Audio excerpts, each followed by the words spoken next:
25 orang narapidana yang dipindahkan, dan seketika itu 12 orang dari 25 orang itu melarikan diri dari tempat itu. Ternyata Jigangon dengan teman-temannya ini adalah kelompok yang memegang pistol beserta 5 buah peluru. Kalau kalian aneh-aneh, ini korban. Dan menembak. Terer!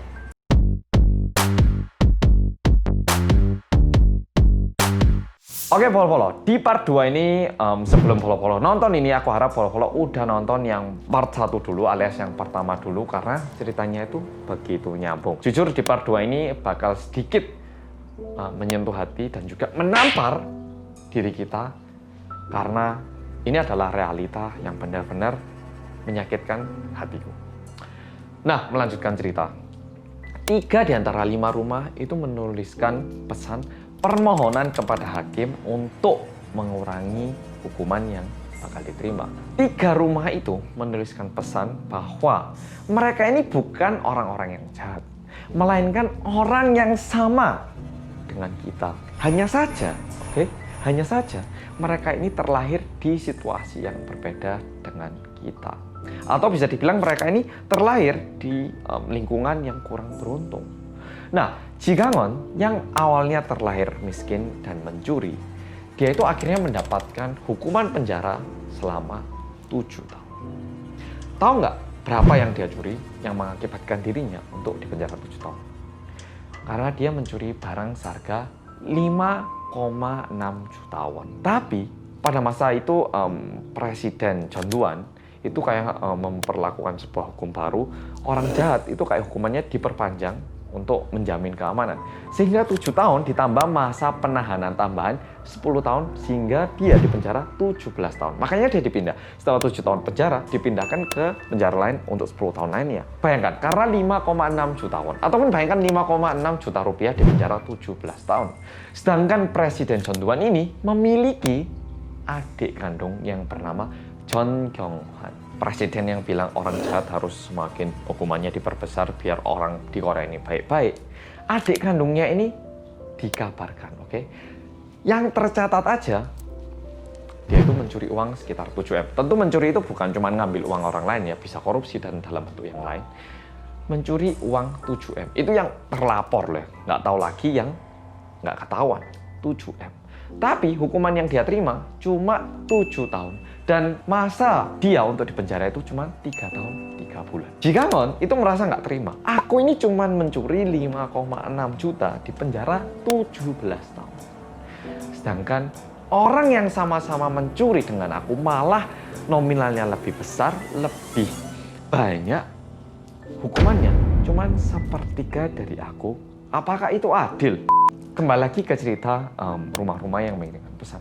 Rumah-rumah yang dihampiri oleh Jigangon dengan 3 orang temannya ini mengaku bahwa mereka ini adalah orang-orang yang baik.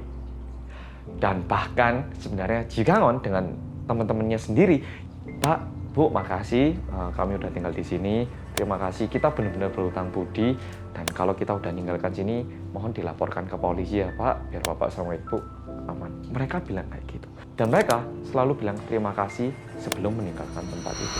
Dan bahkan di tempat terakhir mereka tertangkap itu, di rumah terakhir yang di Sodaemun itu, sebenarnya ada cerita yang lebih menarik di balik kejadian itu. Seketika Jigangon dengan 3 orang lainnya masuk ke dalam rumah itu untuk nginep. Mereka kan pasti masuknya mendadak gitu kan, ya nggak mungkin permisi gini ya. Karena ya siapa yang mau menerima kalau misalnya mereka ngetok-ketok gitu. Sebenarnya seketika 4 pria muda ini masuk kacau balau nggak karu-karuan, pemilik rumah laki-laki, bapaknya itu tanya, "Loh, Nak, kalian udah makan belum?" Waduh, pasti lapar ya. "Bu, siapkan makan buat anak-anak ini, kasihan loh, mereka belum makan."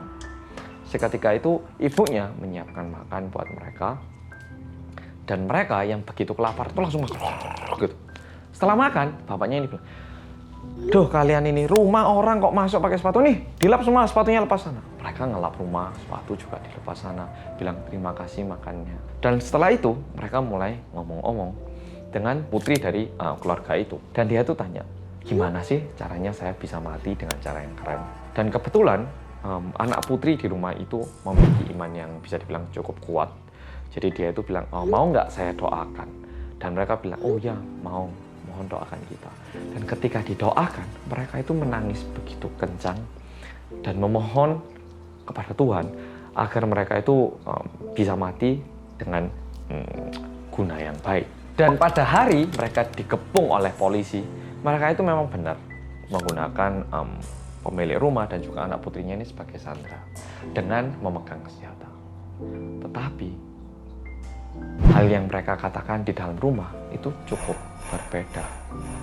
Mereka bilang kayak gini, mohon maaf, sebenarnya kita nggak pingin kayak gini, tapi mohon maaf ya, mohon tunggu bentar aja. Saya janji, saya nggak bakal melukai Anda siapapun, bapak Anda, ibu Anda, dan Anda. Saya nggak bakal melukai. Jadi mohon tunggu bentar aja ya, kasih kami waktu sedikit. Dan pada saat dia dikepung oleh reporter, ini adalah bagian yang di awal video di part 1 nggak bilang. Dia itu bilang kayak gini, negara ini sudah menjadi negara yang tidak bisa lagi saya ikuti hukumannya. Dan muncullah kata Yujon Muje, Mujon Yuje, yang artinya orang punya duit tapi kalau melakukan kesalahan bisa bebas dari hukuman. Sedangkan orang yang tidak melakukan kesalahan pun kalau nggak punya uang bisa mendapatkan hukuman. Kata ini menjadi begitu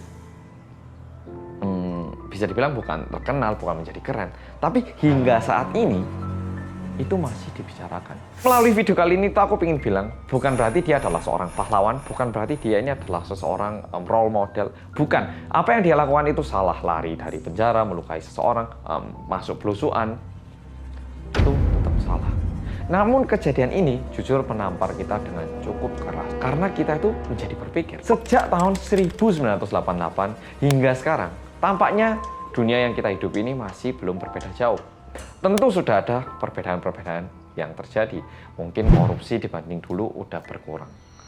Tapi masih ada sebuah persamaan antara 30 tahun yang lalu dan saat ini di akhir tahun 2020. Kenapa yang punya uang itu bisa mengubah dosanya? Kita tahu hukuman itu tidak pernah sempurna karena ini merupakan buatan manusia, bukan buatan Tuhan. Tapi kalau kita tahu bahwa hukuman dan peraturan itu masih kurang benar, bukankah kita harusnya memperbaiki, membuat hukuman ini lebih adil lagi sedikit demi sedikit? Polo-polo setelah mendengarkan cerita ini gimana? Kali ini aku cuman bisa bilang, aku itu berharap mungkin kita yang sekarang usia 20-an, generasi kita itu masih bisa ngerasakan orang yang berduit itu bisa mengubah hidupnya. Tapi aku berharap generasi berikutnya, mereka itu hidup di masa yang tidak lagi sama dengan sekarang. Di mana orang kaya, orang miskin itu tidak dipandang berbeda. Aku berharap kita dilihat itu bukan dari ketebalan dompetnya, melainkan dari isi hati dan benar-benar dari perlakuan orang tersebut. Oke Polo-Polo, jadi itu video kali ini. Semoga Polo-Polo jadi terhibur melalui cerita kali ini. Dan gimana Polo-Polo? Apakah Polo-Polo tertampar melalui cerita kali ini? Dia sebagai seorang penyair pengen banget menyampaikan kata-kata ini, dan itu merupakan kata-kata terakhir yang dia sampaikan. Mujon Yuje, Yujon Muje.